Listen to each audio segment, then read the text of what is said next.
All right, YouTube, let's talk about drivers today. The most fun club in the bag, right? The club that goes the furthest, the club that bombs it straight. Well, at least that's the plan.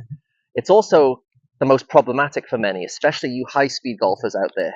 So let's talk about some of the things that I've noticed that can cause inconsistencies, and let's try to tie them back to a theme and how we're going to head on and tackle that theme and make life a lot easier.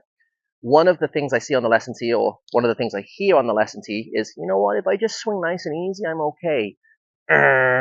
Wrong. What actually happens is they just dilute their problems and they don't quite come out, as severely as they potentially can. I never want you to swing easy on a driver. In fact, the engineers don't even want you to swing easy on a driver. The head is hollow, the head is lightweight, the shaft is long, the shaft is graphite.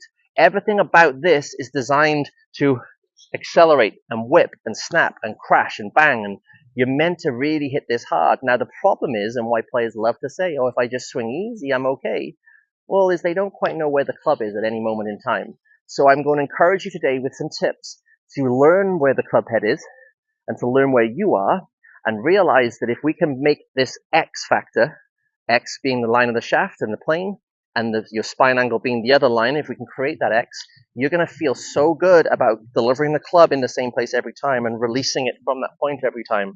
And I assure you, having the freedom to accelerate through impact is a really good feeling, and it'll give you more control than the opposite, okay? Contrary to what the myth is, if I swing easy, that old myth, nonsense, okay?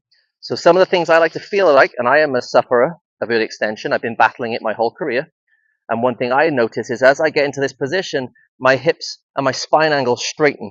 My pelvis comes forward and my spine angle, I wouldn't say I thrust forward, but my spine angle breaks down.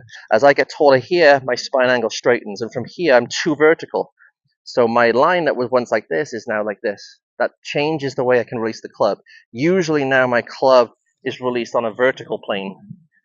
The swing plane's not meant to be vertical. That's a Ferris wheel. It's meant to have a bit of a tilt.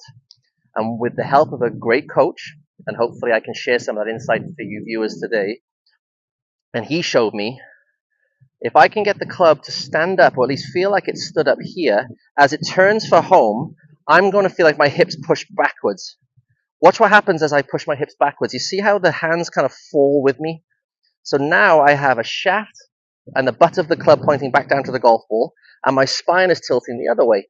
And there is my X. That's the X factor. That's what we're looking for. If we can maintain this for a lot longer as we turn back down to the golf ball, in this position, you're going to feel like you have to release, you have to accelerate, and you have to pull the trigger.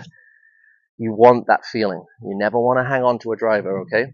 So let's try that in motion and see if we can make a driver release from a great position. Accelerating, letting it go. Stand the shaft up, keep the spine angle, create the X and release.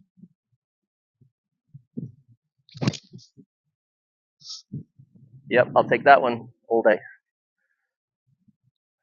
Have some fun with it. Remember the X, the spine and the shaft. Let them work together. Bombs away.